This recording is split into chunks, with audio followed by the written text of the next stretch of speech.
Hello everyone, good morning to all of you. Welcome to logic Pathshala. आज के इस video में हम कवर करेंगे 27 जनवरी के इंपॉर्टेंट करंट अफेयर्स के क्वेश्चंस।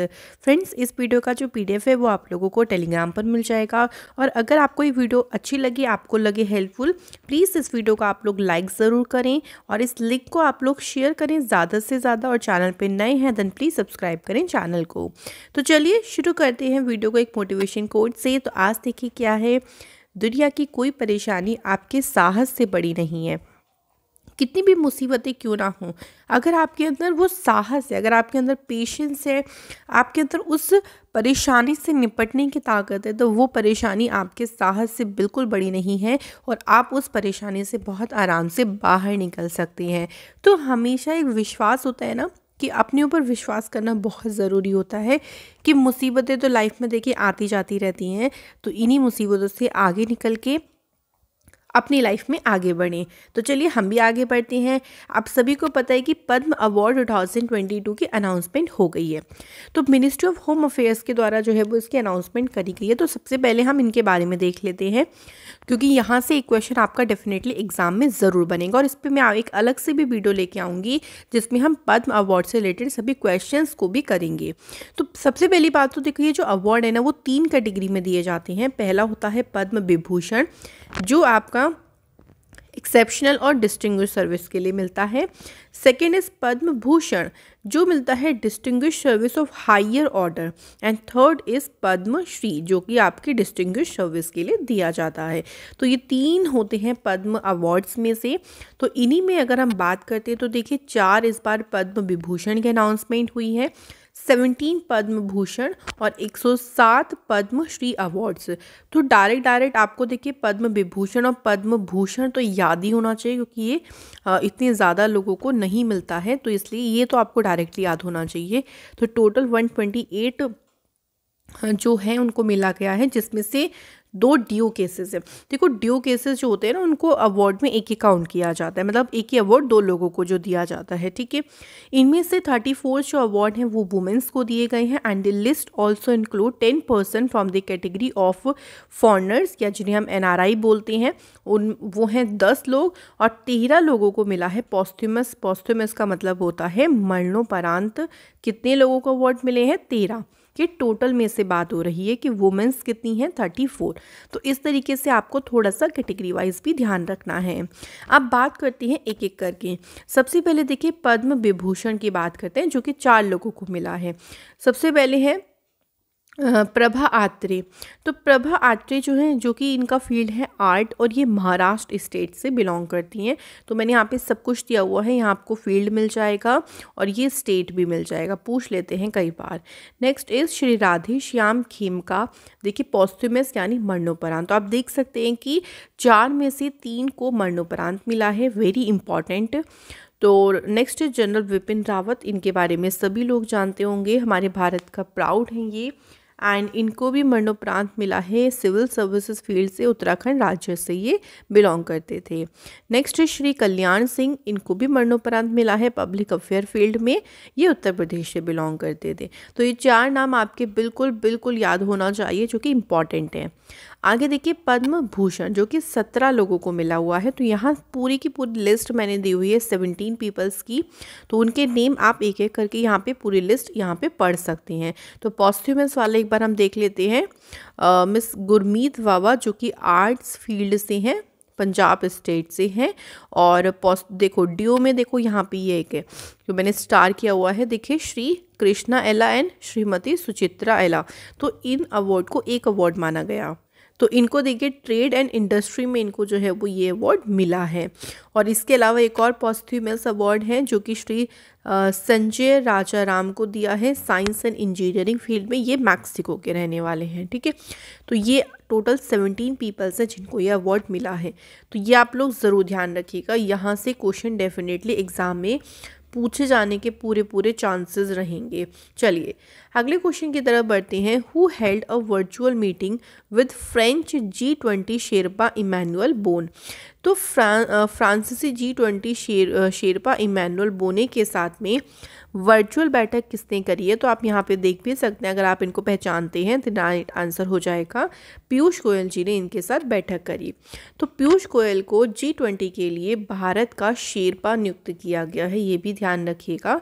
और India will be holding the G20 presidency from 4 दिसंबर 2022 और will also convene the G20 leaders summit in 2023। देखिए 2023 में जो G20 लीडर्स की समिट होगा ना, उसका आयोजन भी कौन करेगा? भारत। और 1 दिसंबर 2022 से G20 की अध्यक्षता करने लगेगा भारत, तो ये आपको याद रखना है। और इसी में अभी G20 शेरपा की जो मीटिंग हुई है उसमें फ्रांस की जो शेरपा हैं वो है इमैनुअल बोन और भारत की तरफ से कौन है? पीयूष गोयल। तो ये हमें इस क्वेश्चन से ध्यान रखना है। अगले क्वेश्चन की तरफ बढ़ते हैं। तो अगले क्वेश्चन में पूछा गया है, देखिए which edition of Republic day is celebrated on 26 जनवरी 2022। अब देखिए एडिशन के बारे में मैंने आपको इस पे स्पेशली एक अलग वीडियो प्रोवाइड करी थी जिसमें 26 जनवरी से रिलेटेड हमने सभी क्वेश्चंस करे थे। तो यहाँ पे अगर हम एडिशन की बात करें तो इस बार 73rd इसका जो है एडिशन मनाया गया था। और इस बार आपको पता है कि जो रिपब्लिक डे इसका सेलिब्रेशन 23 जनवरी से शुरू हो गया था, जो कि अब हर साल 23 जनवरी से शुरू हो जाएगा। रिपब्लिक डे क्यों मनाया जाता है? क्योंकि इस दिन हमारा जो कॉन्स्टिट्यूशन, जो संविधान था ना, वो लागू हो गया था 26 जनवरी 1950 को। बन के तैयार हो गया था 26 नवंबर 1949 को। ठीक है, तो अगर आपसे संविधान डे पूछें तो आपका यही आंसर रहेगा 26 नवंबर, या और लागू होना शुरू हो गया था 26 जनवरी को। ये दिन, इस साल जो ये सेलिब्रेशन था, this year are special as India is in the 75th year of independence being celebrated as Azadi ka Amrit Mahotsav. क्योंकि देखिए 75 साल हुए हमें आज़ादी को, 1947 में हमारा भारत आज़ाद हो गया था। तो आज़ादी का जो अमृत महोत्सव है वो सेलिब्रेट हो रहा है और ये सेलिब्रेशन काफ़ी स्पेशल है इस ईयर के लिए। तो कुछ चीज़ें हैं जो कि हमें जो मोटी मोटी सी याद होना चाहिए कि क्या चीज़ें हुई थी। बाकी इस वीडियो पे देखिए अलग से अगर आप क्वेश्चन सीखना चाहते हैं तो आप 26 जनवरी की वीडियो ज़रूर देखें, उस पर सारे के सारे जो क्विज़ हैं वो मैंने वहाँ पे आपको करा दिया है। चलिए फिर अगले क्वेश्चन की तरफ बढ़ते हैं। Who has awarded the first ever commendation certificate to 10 personnel of Border Road Organisation. ठीक है, तो सीमा सड़क संगठन के 10 कर्मियों को पहली बार प्रशस्ति पत्र से किसने सम्मानित किया है? राइट आंसर होता है का लद्दाख के लेफ्टिनेंट गवर्नर है RK माथुर। तो पहली बार जो है वो इन्होंने जो बॉर्डर रोड ऑर्गेनाइजेशन उसके 10 कर्मियों को एक सर्टिफिकेट से सम्मानित किया है। अब ये सर्टिफिकेट उन्हें क्यों मिला है? देखिए, तो देखिए ये अवार्ड जो उन्हें दिया गया है ना, तो लद्दाख में का जो इंफ्रास्ट्रक्चर है उसको मेंटेन करना, उसका जो बुनियादी ढांचा है उसको क्रिएट करने में जो उनका एक्स्ट्रा ऑर्डिनरी कॉन्ट्रीब्यूशन रहा है, उसी की रिकग्नाइजेशन के लिए, उसी को एक तरीके से उसी के योगदान के लिए जो है वो उनको ये अवार्ड दिया गया है। तो ध्यान रखेंगे कि किसके द्वारा दिया गया है और कितने लोगों को दिया गया, 10 लोगों को। तो 10 लोगों के नाम मैंने यहाँ पे लिखे हुए हैं, आप इनको एक बार पढ़ लीजिए। ओके, चलिए नेक्स्ट क्वेश्चन पे बढ़ते हैं। According to the International Monetary Fund report, what is India's revised expected GDP growth in fiscal year 2021-22? देखो ये जो GDP दी गई है किसके अकॉर्डिंग दी गई है, ये भी आप लोगों से ध्यान रखिएगा। ये है इंटरनेशनल मॉनेटरी फंड रिपोर्ट के अकॉर्डिंग। तो इन्होंने जो GDP बताई है वो बताई है 9% की। ठीक है, ये सब एक्सपेक्टेड होती है, ये अनुमान होता है एक। वहीं अगर हम इन्हीं के द्वारा बात करते हैं तो अक्टूबर के टाइम पे इनके द्वारा 9.5% GDP ग्रोथ बताई थी इंडिया की। एंड इन्होंने फिस्कल ईयर जो 23 है, जो कि अप्रैल 2022 से मार्च 2023 तक रहेगा, उसके लिए जो इन्होंने एक फोरकास्ट कर दिया कि जो GDP रहेगी वो 7.1% रहेगी। अभी कितनी है? 9। अभी के लिए इन्होंने बताई है 9, और अगले जो फिस्कल ईयर है उसके लिए 7.1 बताइए। तो काफ़ी ज़्यादा जो है वो डिक्रीजमेंट यहाँ पे देखने को मिल रहा है। अब कुछ इसी से रिलेटेड मैं आपको न्यूज़ बताती हूँ। कुछ और ऑर्गेनाइजेशंस भी हैं, देखिए, जो GDP के बारे में जिन्होंने एक अनुमान लगाया है, जैसे इंडिया रेटिंग्स एंड रिसर्च जो एक्सपेक्ट्स है, उन्होंने एक्सपेक्ट किया है कि इंडिया की जो ग्रॉस डोमेस्टिक प्रोडक्ट यानी GDP है टू ग्रो 7.6% रहेगी इन द फिजिकल ईयर 22-23 के लिए। वहीं वर्ल्ड बैंक के द्वारा देखिए फिजिकल ईयर 22 में 8.3%, 23 में 7.5% और 24 के लिए भी इनके एक अनुमान हो गया है 6.5%। यहाँ पे मुझे पता है, देखिए स्टूडेंट काफ़ी कन्फ्यूज़न हो जाता है क्योंकि ये ना याद नहीं रह पाते हैं क्योंकि इतनी सारी जीडीपी के अनुमान रहते तो आप लोग मेन याद कर लीजिए जो कि इम्पॉर्टेंट हो गया। जैसे वर्ल्ड बैंक का आप लोग ज़रूर याद कर लो, है ना। इंटरनेशनल मॉनेटरी फंड जो कि बहुत फेमस संस्था है, इसका आप लोग याद कर लो। तो इस तरीके से जो इम्पॉर्टेंट ऑर्गेनाइजेशंस है ना उनका आप लोग ज़रूर याद करें। चलिए इसके बाद नेक्स्ट क्वेश्चन पे देखते हैं। Which of the following indigenous RT-PCR kits for testing the Omicron variant? तो इनमें से कौन सी ऐसी किट है जो कि ओमिक्रॉन जो वेरिएंट है ना उसके परीक्षण के लिए, और इसको स्वदेशी रूप से ही डेवलप किया गया है और इस किट का नाम क्या रखा गया है? OM। तो यहाँ पे राइट आंसर है ऑप्शन ए। देखिए इस किट को डेवलप किसने किया है? तो council of scientific and industrial research, central drug research institute के साइंटिस्ट जो हैं उनके द्वारा इस किट को डेवलप किया गया। ये जो किट है ना ये पहली किट है किसी भी गवर्नमेंट इंस्टीट्यूशन ने जो डेवलप करी है ओमिक्रॉन वेरिएंट के लिए, और इसको 2 महीने में बन के तैयार हो गई और इसकी जो कॉस्ट है ना वो अराउंड है 150 रुपीज़ की। और अगर आप इससे अब टेस्ट करते हो तो 2 घंटे में इसका जो है वो टेस्ट रिजल्ट आ जाता है। तो ओमिक्रॉन जो वेरिएंट इस टाइम पे काफ़ी स्प्रेड आउट हो रहा है, आप लोग सभी लोग भी अपना ज़रूर ध्यान रखिए। तो उसी पे पता लगाने के लिए इस किट को डेवलप किया है जिसका नाम क्या रखा गया है? ओम। ठीक है, नेक्स्ट क्वेश्चन देखिए। Which of the following Indian naval ship was handed over to the duke administration? तो देखिए जो भारतीय नौसेना जहाज इनमें से कौन सा है जिसको द्वीप प्रशासन को सौंपा गया है? तो यहाँ हमें उसका नाम बताना है। तो उसका नाम क्या है? INS खुकरी जो है इसको सौंपा गया है ड्यू एडमिनिस्ट्रेशन को इसी महीने में। तो it was the leadership of the Indian navy's Khukri class corvettes and an indigenous surface to surface missile fitted vessel. तो देखिए सतह पर मार करने वाली जो मिसाइल होती है ना ये पूरा का पूरा इसमें वो सब लगा हुआ है इस शिप में, और काफ़ी एडवांस्ड शिप भी है। इसका नाम ध्यान रखेंगे INS खुकरी जो है वो इसका नाम है। इसको मैजागन डॉक शिप बिल्ड्स के द्वारा बनाया गया था और इस शिप को 23 अगस्त 1989 में मुंबई में कमीशन कर लिया गया था। अब इसे किसे सौंपा गया है? तो अब इसे सौंप दिया गया है ड्यू एडमिनिस्ट्रेशन को। ये हमें ध्यान रखना है। अगला क्वेश्चन देखिए क्या कहता है। योग्यता मोबाइल एप्लीकेशन को किसने लॉन्च किया है? तो इस एप्लीकेशन को लॉन्च किया गया है कॉमन सर्विसेज सेंटर्स के द्वारा। अब इस एप्लीकेशन से क्या यूज़ होगा? देखिए इसका क्या उद्देश्य है। तो इसका मेन उद्देश्य है जो ग्रामीण क्षेत्रों में जो यूथ रहते हैं, जो और अदर सिटीजन्स हैं ना, उनको एक अपॉर्चुनिटीज़ देना ताकि वो वोकेशनल एजुकेशन हो गया व्यावसायिक शिक्षा और अपनी स्किल डेवलपमेंट के ऊपर वर्क कर सके। तो ऐसी अपॉर्चुनिटीज़ उनको प्रदान करने के पर्पज़ से ये जो मोबाइल एप्लीकेशन है इसको लॉन्च किया है। इसमें काफ़ी सारे कोर्सेज अवेलेबल हैं जैसे साइबर सिक्योरिटी का, CAD एंड 3D प्रिंटिंग, ताकि वो अपनी एम्प्लॉयबिलिटी, क्योंकि देखिए इससे क्या होगा जब वो एक स्किल सीख लेंगे, मान लीजिए कोई उन्होंने कोर्स कर लिया तो वो स्किल डेवलपमेंट हो गया उनके अंदर, तो वो उस फील्ड में एम्प्लॉयमेंट ले सकते हैं, रोज़गार ले सकते हैं। तो रोज़गार क्षमता बढ़ाने के लिए ही यहाँ पे इस एप्लीकेशन को शुरू किया है कॉमन सर्विसेज सेंटर्स के द्वारा। आशा करती हूँ समझ आया होगा आप लोगों को। नेक्स्ट क्वेश्चन देखिए। Which state has allowed state government employees to work 5 days a week?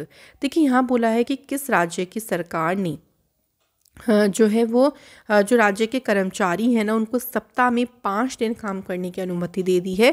सरकार के कर्मचारी जो गवर्नमेंट एम्प्लॉयज़ होते हैं, है ना। तो ये कौन से स्टेट हो गई? ये हो गई छत्तीसगढ़ स्टेट।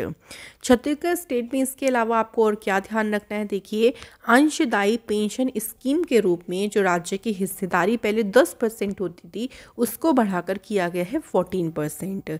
इसी के साथ वुमेंस की सेफ्टी के को ध्यान में मद्देनज़र रखते हुए हुए यहाँ के चीफ मिनिस्टर के द्वारा अनाउंसमेंट करी गई है कि हर एक डिस्ट्रिक्ट में वुमेन सेफ्टी सेल की स्थापना करी जाएगी। तो ये सभी छत्तीसगढ़ से ध्यान रखने की, ये किसने किया, 10 से बढ़ाकर 14 किया, ये क्वेश्चन भी बन सकता है। तो छत्तीसगढ़ ने किया।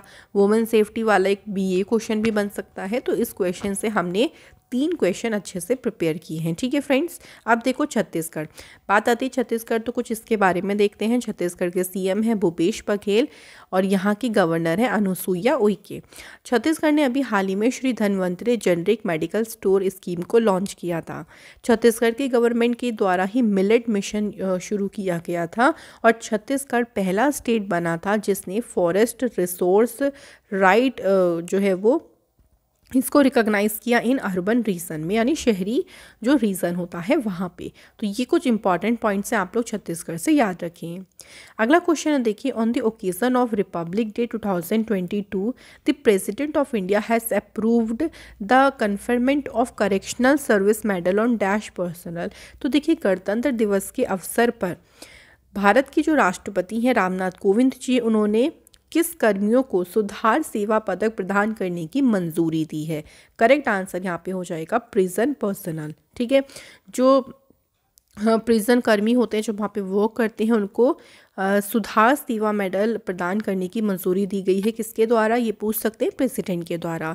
तो इसमें 5 पर्सनल जो हैं या 5 कर्मी उनको अवार्ड दिया जाएगा प्रेसिडेंट्स करेक्शनल सर्विस मेडल, उनकी डिस्टिंग्विश सर्विस, उनकी विशिष्ट सेवा के लिए।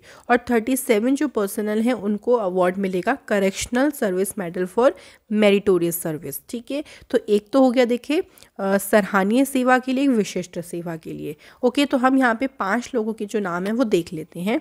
तो 5 लोगों में देखिए श्री अयना पार्थी सत्यनारायणा जो कि हेड वार्डर हैं, आंध्र प्रदेश से हैं ये।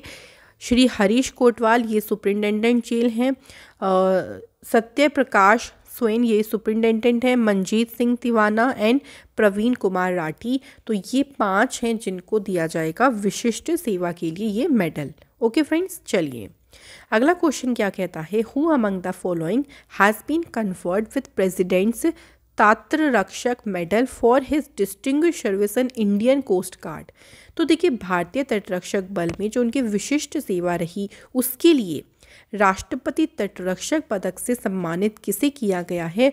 Right answer is Manish Vishal Pathak is the correct answer. तो देखिए प्रेसिडेंट के द्वारा जो ये अवार्ड दिया गया है ना, ये दिया गया है for their act of conspicuous gallantry exceptional devotion on duty. तो जो उन्होंने ना विशिष्ट कार्य किया, जो उन्होंने अपनी ड्यूटी को मतलब पूरा का पूरा आप कहते हैं समर्पण कर देना होता है, तो उस सर्विस के लिए जो है वो उनको ये विशिष्ट जो पुरस्कार है वो दिया गया है। देखिए जो प्रेसिडेंटल तटरक्षक मेडल है ना, ये यहाँ पे 2 चीज़ों में आपको ध्यान रखना है। एक है देखिए तटरक्षक मेडल गैलेंट्री, एक है देखिए तटरक्षक मेडल मेरिटोरियस सर्विस। ये आप एक्स्ट्रा ध्यान रखो। अभी हमने जो पढ़ा था वो डिस्टिंग्विश सर्विस का पढ़ा। तो जो गैलेंट्री मेडल है वो 3 को मिला है। आप देख सकते हैं यहाँ पे सुमित धीमान, विकास नारंग एंड आरती प्रगति कुमार। ओके, और मेरिटोरियस सर्विस जो होता है उसमें दिया गया है सुंदरमान प्रेम कुमार और ए मणिकंदम। ठीक है, तो ये भी इन्हीं अवार्ड्स में ही आते हैं जो कि यहाँ पे मैंने पूरा की पूरी लिस्ट आपको दे दी है। अगला क्वेश्चन देखिए, काफ़ी अवार्ड से क्वेश्चन रहेंगे क्योंकि रिपब्लिक डे के अवसर पर काफ़ी सारे अवार्ड प्रदान किए गए हैं। चलिए, which of the following award has been given to Neeraj Chopra for his excellence in sports. Very important question, exam purpose से काफ़ी इंपॉर्टेंट है। तो नीरज चोपड़ा को खेलों में उत्कृष्टता के लिए कौन सा इनमें से पुरस्कार दिया गया है। राइट आंसर हो जाएगा परम विशिष्ट सेवा मेडल। तो ये हमारा बिल्कुल सही आंसर है, ऑप्शन नंबर बी। तो देखिए उन्होंने, आपको सभी को पता है, एक हिस्ट्री क्रिएट किया है और ये इंडिया के पहले एथलेटिक्स बने हैं जिन्होंने गोल्ड मेडल जो है वो जीता था ओलंपिक्स 2021 में। और ये सेकेंड इंडियन है आफ्टर अभिनव बिंद्रा जिन्होंने ओलंपिक में स्वर्ण पदक जीता है इंडिविजुअली। ठीक है, तो अभिनव बिंद्रा ने जीता था। चलिए आप लोग मुझे क्वेश्चन का आंसर यहाँ पे बताइएगा कि अभिनव बिंद्रा ने कौन से ईयर में गोल्ड मेडल जीता था। अगर आपको इसके बारे में ज़रूर जानकारी है तो कमेंट में आप लोग मुझे होमवर्क क्वेश्चन के साथ ज़रूर बताएं। 2018 में बात करते हैं तो अर्जुन अवार्ड से सम्मानित किया गया था नीरज चोपड़ा जी को, और 2020 में उनको विशिष्ट सेवा मेडल मिला था उनके स्पोर्ट्स में उनकी जो भागीदारी रही उसके लिए, और अब इनको परम विशिष्ट सेवा मेडल से सम्मानित किया गया। तो ये इनकी कुछ आपके लिए जो अवार्ड्स वगैरह हैं जो कि आप लोग ध्यान रखें। इसके अलावा देखो हाल फिलहाल में कुछ और अवार्ड्स के बारे में देखते हैं। तो यूट्यूबर प्राजक्ता कोहली हैं जो कि इंडिया की पहली UNDP यूथ क्लाइमेट चैम्पियन इनको अपॉइंट किया गया। फॉर्मर जापान के प्राइम मिनिस्टर शिंजो आबे जी को नेताजी अवार्ड 2022 से सम्मानित किया गया है। वहीं सुष्मिता सेन ने जीता है International Association of Working Women award. Sumit Bhale इन्होंने जीता है gold medal International Folk Art Festival में। और फॉर्मर वेस्ट इंडीज़ के क्रिकेटर हैं क्लाइव लियोट, इनको नाइटहुड का टाइटल रिसीव हुआ। तो ये कुछ इंपॉर्टेंट अवार्ड्स हैं जो कि हम एक बार क्विक रिवीजन यहाँ पे देख लिया। नेक्स्ट क्वेश्चन देखते हैं, इनमें से कौन सी इंडियन फिल्म्स हैं जो कि नॉमिनेट की गई हैं 94 अकेडमी अवार्ड। देखिए अकेडमी अवार्ड जो है ना ऑस्कर को ही कहा जाता है, तो अब जो 94 नंबर के जो ऑस्कर्स होंगे उनमें नॉमिनेशन हो गया है, जिसमें से भारत की 2 फिल्मों को एंट्री मिली है जिनका नाम है एक जय भीम और एक दूसरा नाम है मरक्कर जो कि फिल्म है। तो यहाँ पे आंसर हो जाएगा both A and B is the correct answer. तो देखिए जय भीम जो है वो तमिल की एक फिल्म है और जो मरक्कर है वो मलयालम फिल्म है। तो ये दोनों फिल्म जो है वो नॉमिनेट की गई हैं 94th अकेडमी अवार्ड में। तो ये जो अवार्ड हैं वो आपके 27 मार्च को होंगे, इसी साल में होंगे। तो ये इंपॉर्टेंट क्वेश्चंस है क्योंकि एंट्री मिलना भी अच्छी बात है, बहुत बड़ी बात होती है, बाकी अवार्ड मिलता है नहीं मिलता वो बात की बात है। तो ये थे हमारे क्वेश्चंस आज के। चलिए अब हमारा टाइम आता है रिवीजन का। रिवीजन कर लेते हैं हम लोग फटाफट से। पहला क्वेश्चन है, मिनिस्ट्री ऑफ स्पोर्ट्स ने रिसेंटली अप्रूव किया है the engagement of 2 time world squash championship medallist. इनको फॉरेन कोच अपॉइंट किया है इंडियन टीम का। इनका नाम क्या है? क्रिस वॉकर इनका नाम है। क्वेश्चन अगला है द लखनऊ फ्रेंचाइज, और इंडियन प्रीमियर लीग में अभी लखनऊ की टीम जो कि नई एक टीम आई है, और लखनऊ की टीम के साथ एक जो दूसरी टीम है वो कौन सी है? अहमदाबाद की। तो लखनऊ की जो टीम है ना उसका नाम है लखनऊ सुपर जायंट्स। नेक्स्ट है, इनमें से कौन सी मूवी है जिसने बेस्ट फिल्म अवार्ड जीता है एशियन फिल्म कॉम्पिटिशन कैटेगरी में? राइट आंसर है कुजंकल। अगला क्वेश्चन, इनमें से किसके द्वारा the angels of Kailash book लिखी गई है? तो ये बुक किसने लिखी है? शुभीरा प्रसाद ने। अगला क्वेश्चन देखिए, which record did Thounaojam Niranjoy Singh break on January 2022? तो इन्होंने जो रिकॉर्ड बनाया है ना वो most pushups finger tips in 1 minute. इन्होंने 109 पुशअप्स करे हैं, कितने? 1 मिनट में। और इन्होंने अपना पुराने रिकॉर्ड को ही इम्प्रूव किया, 105 इनका पुराना रिकॉर्ड रहा था। अगला क्वेश्चन है, 25 जनवरी को किस राज्य ने अपना स्थापना दिवस मनाया है? Right answer is Himachal Pradesh. Next is, Haryana state government ने किसके साथ पार्टनरशिप करी to revive the Saraswati river? Correct answer is Himachal Pradesh. Next question, on the occasion of Republic Day how many personnel have been awarded President's Fire Service Medal? तो total कितने को दिया गया है? 42 यहाँ पे टोटल जो है वो अवार्ड्स दिए गए। अगला question, which of the following statement is correct regarding प्रधानमंत्री राष्ट्रीय बाल पुरस्कार? तो इनमें से कौन सा सही है? तो ये 6 कैटेगरी में दिया जाता है, ये बिल्कुल सही है। और 29 चिल्ड्रंस को इस बार जो है वो ये प्रधानमंत्री बाल पुरस्कार मिला है, जिसमें से 15 जो हैं बॉयज़ हैं, और वहीं बात करते हैं गर्ल्स की तो 14 जो हैं गर्ल्स हैं। तो ये आपको ध्यान रखना है। नेक्स्ट क्वेश्चन, इनमें से किसके द्वारा मोबाइल एप्लीकेशन माई CGHS लॉन्च की गई है? Right answer is Mansukh Mandaviya. तो ये है फ्रेंड्स हमारे क्वेश्चंस। एंड कल आप लोगों से क्वेश्चन पूछा गया था कि सऊदी अरेबियन जो ग्रैंड प्रिक्स है वो किसने जीती है? Lewis Hamilton. और आपको ट्रिक भी याद रही, बहुत अच्छा लगा कि ऑडी के लिए तो सब विश करते हैं, तो इस तरीके से इससे याद कराया गया था। एंड सेकंड था बैक टू वर्क, ये जो स्कीम है वो राजस्थान की सरकार ने इसको स्टार्ट किया था। तो आज का कमेंट है यश दत्त, द्यागरी अश्विनी एंड प्रगति 102। तो बहुत बढ़िया स्टूडेंट्स, एंड आप सभी की विशेष के लिए भी थैंक यू सो मच। तो चलिए आज के क्वेश्चंस को देखते हैं। क्वेश्चन नंबर फर्स्ट है अ साइलेंट रेवोल्यूशन। तो आज मैंने बुक एंड ऑथर से क्वेश्चन रखे हैं, देखते हैं हाउ मेनी स्टूडेंट्स जो कि कमेंट करते हैं। तो साइलेंट रेवोल्यूशन ये बुक किसने लिखी। सेकंड क्वेश्चन है बुलेट्स ओवर बॉम्बे, सत्य and the Hindi film gangster, ये बुक किसके द्वारा लिखी गई है। तो ये 2 क्वेश्चन हैं, आप लोग ज़रूर कमेंट करिएगा। एंड आशा करती हूँ कि आज के भी क्वेश्चंस आपको अच्छे से क्लियरली समझ आए होंगे और आप सभी की तैयारी बहुत अच्छी चल रही होगी। तैयारी के साथ साथ आप लोग सभी अपनी हेल्थ का भी ज़रूर ध्यान रखें, क्योंकि हेल्थ सही रहेगी तो तैयारी तो अच्छी चलती ही रहेगी। मेहनत करने पे बिलीव रखें, खुश रहें हमेशा और अपने ऊपर विश्वास ज़रूर करें। चलिए आप लोगों से मुलाकात होगी फिर अनदर वीडियो में, और जो भी आपके डिमांडिंग टॉपिक्स हैं ना, उन पे भी आपको वीडियोस मिलना आप शुरू हो जाएंगी। धीरे धीरे करके सभी चीज़ें प्लान की गई हैं, तो डोंट वरी, आपको सभी वीडियोस प्रोवाइड की जाएंगी। Thank you so much for watching this video.